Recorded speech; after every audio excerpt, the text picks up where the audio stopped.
Darkhawk, a magical amulet, transforms this underrated Marvel superhero into an alien android with incredible powers explored. Creation of the celebrated duo Tom DeFalco and Mike Manley, the character made its debut in the first issue of a self-titled comic book series back in March 1991. Darkhawk, who is otherwise known as Chris Powell, has a rather intriguing origin, one that is based on a certain connection between our human character here and an alien android from an apparently abandoned area of the Dark Force dimension known as the Null Space. In today's video, we will not only be delving deeper into the comic book origins, but also throw light on the character's major encounters and talk about how great an addition he would be to the Marvel Cinematic Universe. You better be ready for this. Before we go into our explanation, we have a very small request. If you like our content, please support us by subscribing to our channel. This is a small click for you, but for us, it means a lot. Thank you, and let's begin.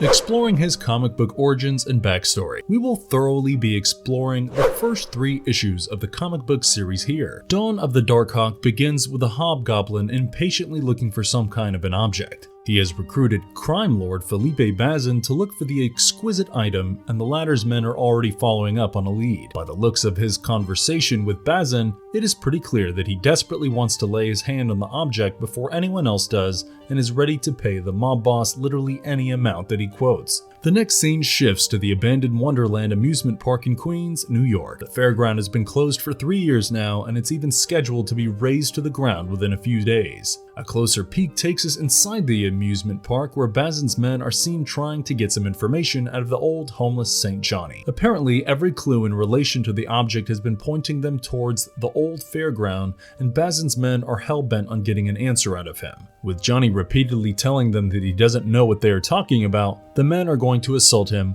when Bazin stops them from doing so. Instead, he offers Johnny a stack of notes before leaving, asking him to rethink and call him the number on the money band when he is able to remember something. The next morning, District Attorney Grace Powell is seen heading back to New York County Courthouse post a quick lunch break when a stranger offers her some money and tells her to back off from a case concerning Felipe Bazin. Grace appears not even the slightest bit intimidated. Instead, she tosses away the notes and also has a message delivered to this boss via the messenger boy. With half a dozen cases to prosecute that day, the day turns out to be pretty exhausting for Grace. On top of that, she comes back home to find her husband Mike not back home yet. Given that she was kind of pressurized by a major league mobster, Grace begins to overthink, and it goes without saying that she is scared. With her elder son Chris comforting her, her cop husband comes back home. Mike had a rough day too, and with Grace telling him about how she was threatened by one of Bazin's bozos, Mike suggests leaving everything and getting out of the city. Of course, Chris is disheartened to see his father so demoralized. With the family sitting down together for dinner, one of the twin brothers, Jason, asks his father about the promise that he had made to him and the other twin. Mike had assured to take the twins to the Wonderland amusement park before it gets demolished, and tells them that he will take them the following weekend on the condition that he doesn't have to work overtime. However, it turned out that both the parents were caught up with their work even on a Sunday, which could only mean one thing. The twins now wanted Chris to take them to the amusement park, but Grace had already made Chris promise her that they wouldn't be leaving the house. However, with Chris's friends turning up at the house, he decides to step out for a while, leaving the twins alone back at home. Grace comes back home before Chris is able, and the former is quite sure that it's Bazin who's kidnapped her twins. As for Chris, he knows where the twins have gone and heads directly to the old fairground. He meets Johnny there and learns from him that the kids are at the funhouse. While he is able to locate the twins there, he is startled to spot his father there taking a bribe from a bunch of other guys. It becomes clear that the men are all working for Bazin, and a sudden altercation between Mike and the men leads them into a scuffle. With Jonathan screaming, the men decide to take care of the situation, and the thugs are about to shoot him when Chris intervenes and gives the twins enough time to escape from there. Chris runs behind them only to fall into the basement along with them. With Bazin's henchmen on the lookout for them, Chris hides the twins inside a closet and comes across a mysterious amulet. Thinking of using it as some kind of a weapon that will give him an edge over the men, he picks up the amulet only to have his body swapped with an almighty alien android. Fair to say, Chris wielding the Darkhawk armor becomes invincible and resistant to all the attacks and effortlessly overpowers the criminals. Touching his chest, he is also able to transform back to his normal self. Later, with Mike telling Chris to take care of the family and disappearing, followed by Grace receiving a threatening phone call from one of Bazin's thugs, Chris decides to make use of the powers of the amulet to stamp out crime. The first issue ends with Hobgoblin getting a whiff of the object of power and going after it. Hobgoblin's Prey. begins with Chris as the Darkhawk attacking Bazin and his men in his office, with the mob boss offering to make a deal with him, stating that in exchange for the secret to his power, he will give him wealth that's capable of accomplishing every world-saving dream that he has.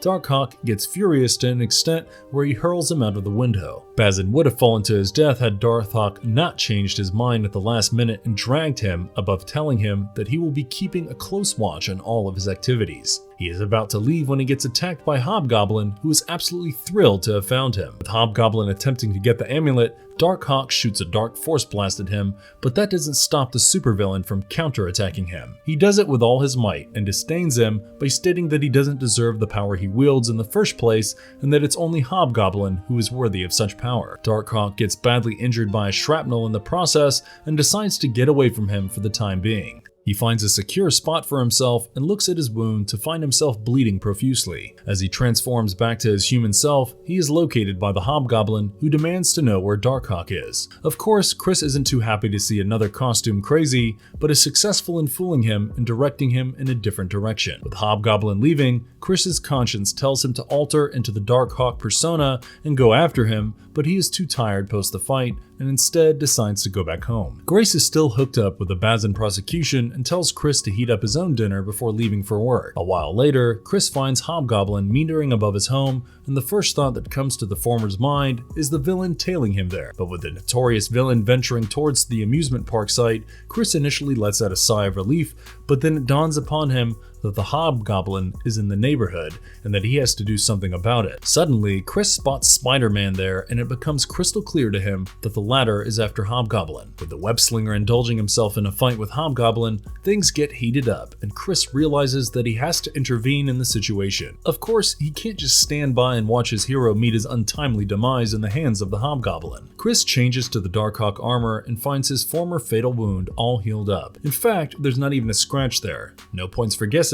He simply charges at Hobgoblin, who has no choice but to lose his grasp on Spider-Man. Next, with Hobgoblin attempting to possess the amulet by pulling it out of his chest, Darkhawk hurls a strong punch at him. An infuriated Hobgoblin grabs a girder and throws it straight at Darkhawk, only to have the latter dodge. Girder heading straight towards Chris's house, Darkhawk and Spider-Man team up with each other and are able to gain an advantage over their enemy, who promises to come back for Spider-Man's head and Darkhawk's power before escaping from there. Showdown with Hobgoblin begins with Chris Powell testing the amulet's true powers.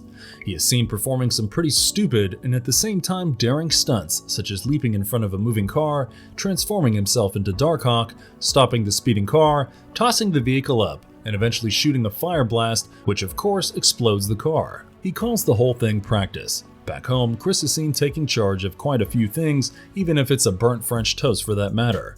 It's pretty obvious that he doesn't want to pressurize his mother and is doing everything he can to help her out. Later at school, Queens Midtown High School, which happens to be the alma mater of Peter Parker, Chris is seen getting into a fight with his friends. He decides to divert his mind by playing b-ball for an hour and is in the locker room when he hears a certain deal of Bazin taking place that night at the playground club. Chris initially stops by at the police station, but upon realizing that his father wasn't the only cop to be under the mob boss's payroll, he decides to deal with things himself. He reaches the destination and is shocked to see a secret Bazin operation really taking place. There is a horde of new guns on display, and being sold, Chris realizes he has to stop them from getting out on the street. He transforms into Darkhawk and engages in a fight with the thugs, only to get showered with bullets. Realizing that he will not be able to deal with the situation all by himself, he decides to take the aid of the police. But Hobgoblin interrupts him. The villain was pretty sure that he would be meeting him at one of Bazin's operations, so you can't imagine his happiness when he actually finds him there. No points for guessing, the first attack is from his end, but with a not so surprising entry of Spider-Man, Hobgoblin lets the former know that his priority happens to be Darkhawk and not him. With the villain telling the rest of Bazin's men to eliminate Spider-Man, he turns his attention back to Darkhawk. Stunned to see him recover at such a swift rate, Hobgoblin throws a fierce punch at him.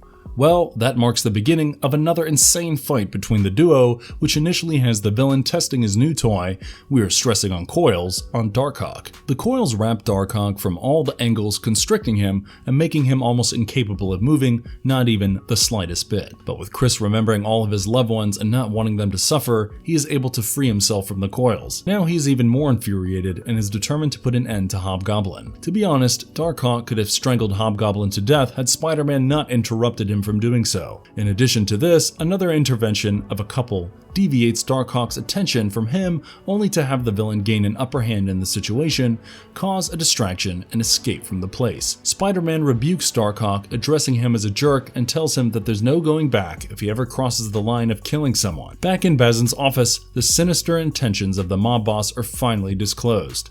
The third issue ends with Chris receiving a call from an unknown person who tells him to give up the amulet and to be aware of the curse of the Darkhawk. As major story arcs, there are plenty, and we will be talking about the most interesting ones. Mind you, the storylines are in no particular order. So there was a time when Chris and Darkhawk were two independent entities. The armor was updated too, and we all know what a new armor means. The advanced armor bragged new powers such as force fields, formed like a hawk, generating a force shield that would cover his entire body and add to the power to summon literally any weapon from Osh. In fact, there was another time when Chris had joined a squad of former teenage superheroes addressing themselves as the Loners. With Chris having problems dealing with his anger problems as Darkhawk, he made up his mind to never switch into his other persona. Of course, this was temporary. The young hero was left with no other choice but to resort to his Darkhawk persona while fighting against Ultron. Had he not used a powerful Dark Force blast against the Avengers villain, he would not have been able to explode Ultron into pieces. Did you know it was Talon who taught Chris how to be in charge of his amulet? He even took him to the negative zone to battle against Annihilus. It was precisely there that he learnt to control his amulet and further about the evil fraternity of raptors and their creation of the amulets. There was a time when the Hitman Arcade had abducted Chris along with 15 other teenage heroes, bringing them all to Murder World. There he coerced all of them to battle each other till they died. The last one to remain alive would earn the ultimate freedom. Now it so happened that Chris was ambushed one night and had his amulet separated from him. The young hero was later seen to be what looked like in a vegetative state inside an odd-looking tank-like container along with the rest of the dead heroes. As for Arcade, he is shown to be treating Chris, or curing him, to be more precise. No points for guessing, Chris knocks Arcade down post-waking up, retrieves back the amulet, and survives the battle. Another one of his major story arcs has Chris engaged to a woman called Miranda Cruz, one with whom he has disclosed his Darkhawk feats. Chris is also seen joining the NYPD and frequently experiencing nightmares of the Tree of Shadows in spite of the fact that the amulet has now become inactive. As part of his job, he is sent to the old fairground to probe deeper into a sudden disturbance taking place there. He is busy investigating when two crooked officers approach him and further detain him when he denies taking bribes from them. Suddenly, the group gets ambushed by two members of the fraternity of raptors, and one of them is able to take Chris's depowered amulet and make use of it to alter him into an exceedingly damaged raptor. Chris is teleported to the Perch, a place where the previous memories of the android with Chris are intact. The Razor, addressing itself as Darkhawk, tells Chris that it wants to join him back, something that Chris happily accepts and emerges as a form way more powerful than before. Upon realizing that the Shi'ar raptors have to be prevented from liberating the true fraternity of raptor androids, he figures out a way to get to space, and he does too, but not before saying goodbye to Miranda. However, post his arrival, the raptors are easily able to overpower him even in his Darkhawk armor. In fact, Geyer, who happens to be the leader of the Raptors, also discloses to Chris his real intentions of bringing the Dark Starhawk to life, and goes to the extent to execute that by heading towards Earth. Chris, who is left for dead, stumbles across the other half Razor, the latter enlightening him about the true origins of the Tree of Shadows, as well as of the first most raptor. A bit of wheedling from Razor and Chris is finally seen blending his mind with the armor and emerging as a brand new Darkhawk. Needless to say, he goes after the Raptors to stop them, and with the help of Nova Prime and Death's Head, he emerges victorious. With Chris coming back to Earth, he is determined to stay off the things that are related to space for the time being. That very night, he encounters Sleepwalker in his dream, who tells him that the Infinity Stones are putting the Mindscape at risk, and that the only means of safeguarding it is by turning into a Sleepwalker. What makes Darkhawk such a unique superhero? Well, to begin with, the Darkhawk armor is the newfangled Shi'ar technology entwined with supernatural elements which let the wielder possess superhuman speed, strength, agility, durability, vision, reflexes, the power of flight, and the power to call for weapons from a whole different dimension. Besides these, the Darkhawk is pretty much capable of self-repair, shooting blasts of dark destructive energy from his chest, as well as creating circular force fields. Could he be a part of the MCU? To be honest, If you ask us, he would make a really nice addition. Well, it is only fair to call his superpowers one of a kind. Looking at his backstory, that it was his father's failure that triggered him to become a hero in the first place, the difficulties that he faced while taking up the mantle, and that too at such a tender age, and the sole fact that his character is seen to sacrifice himself in order to save the galaxy in 2021 comic book storyline, everything about him just ticks the box. While the character is yet to make an appearance in the Marvel Cinematic Universe, the Nova Project can actually be a brand new entry for Darkhawk. There are other possibilities too. We are stressing about Marvel's upcoming TV miniseries, Secret Invasion, and James Gunn's upcoming superhero flick, Guardians of the Galaxy Volume 3. And if you liked our content, don't forget to leave a like and subscribe to us if you haven't already. Have a good one and be safe. Thanks everyone.